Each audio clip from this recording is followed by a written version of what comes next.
नमस्कार। आज हम बात करेंगे ध्यान के एक विशेष विषय में कि शुरुआती दिनों में ध्यान कैसा करना चाहिए और कैसा होना चाहिए। तो हम आपको ये बता दें कि ध्यान होशपूर्ण होना चाहिए। अगर आप ये सोचते हैं कि आप शुरुआत में ही गहरे ध्यान में उतरें और ध्यान के समय आसपास का पता ना चले, तो ऐसी स्थिति शुरुआत में उचित नहीं होती।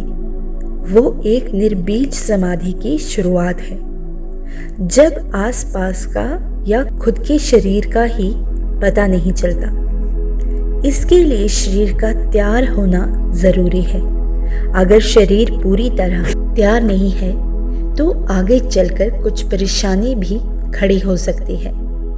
इसीलिए सांसारिक लोगों को ध्यान के लिए पहले सजग ध्यान के रास्ते जाना होता है, जो खुद में एक विशाल महासागर जैसा है, जो सजीव समाधि का एक रूप है और वही आगे चलकर निर्बीज समाधि में बदल जाता है।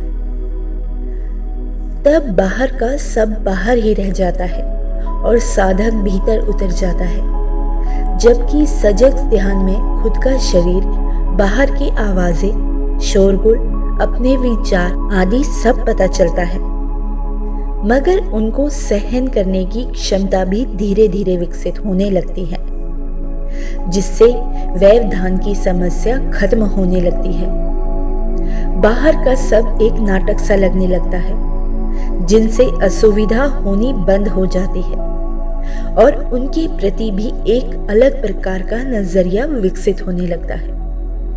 कई बार हल्का या गहरा सजग ध्यान अगर जरूरी हो तो घटित हो जाता है। ये ध्यान उस समय साधक की सुरक्षा को खुद ही नियंत्रण में ले लेता है। उदाहरण के लिए, अगर वह साधक कोई जोखिम वाली परिस्थिति में हो, जैसे भीड़ या ड्राइविंग आदि। कुछ बार ऐसा होता है कि शाम का ध्यान का समय नहीं मिला तो गाड़ी चलाते हुए हल्का सा ध्यान लगता है।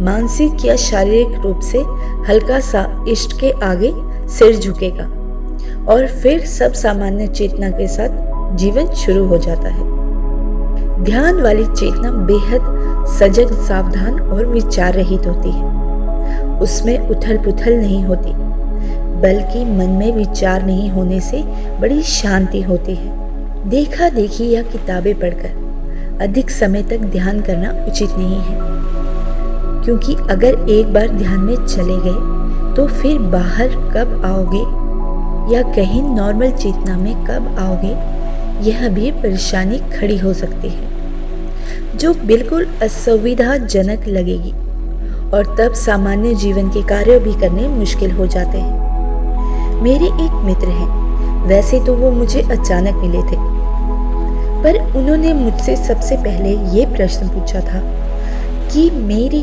भगवान के किस रूप में सबसे ज्यादा आस्था है। मेरी शिव की तरफ ही बचपन से भक्ति भाव रहा है। मैंने कहा शिव। उन्होंने मुझे कभी ये नहीं कहा कि मुझे गुरु माना। उन्होंने हमेशा कहा ब्रह्मा विष्णु महेश के सिवा कोई गुरु नहीं है, शिव को ही गुरु मानो। मैं तो केवल मित्र हो सकता हूँ, सहयोगी हो सकता हूँ। मैंने भी वहीं जाना है, सबकी मंजिल वही है।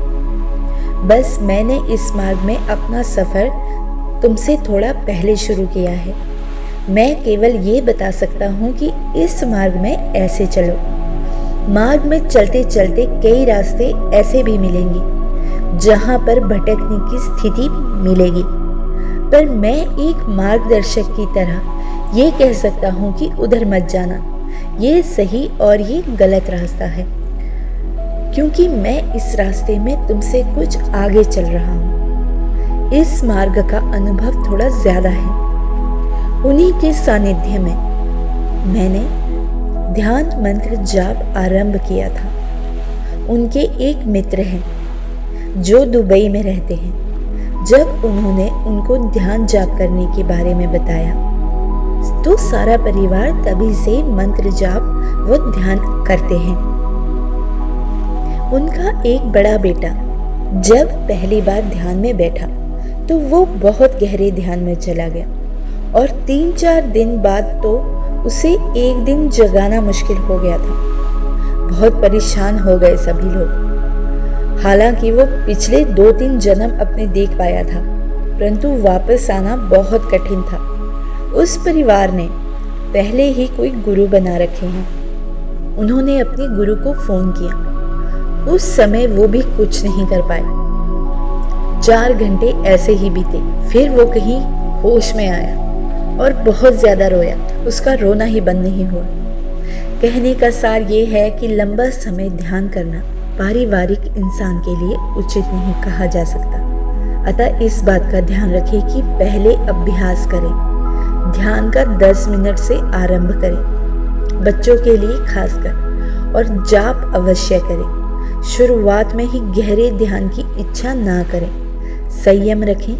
अपने आप जैसे जैसे समय बीता जाएगा वैसे वैसे आप गहरे गहरे ध्यान में उतरते जाओगे। तब तक अभ्यास निरंतर रखें। शायद आपकी इस समस्या का हल हम कर पाए होंगे। आप हमें अध्यात्म से संबंधित कोई भी प्रश्न कमेंट में पूछ सकते हैं, और यदि आपने हमारे चैनल को सब्सक्राइब नहीं किया है तो कर लें। धन्यवाद।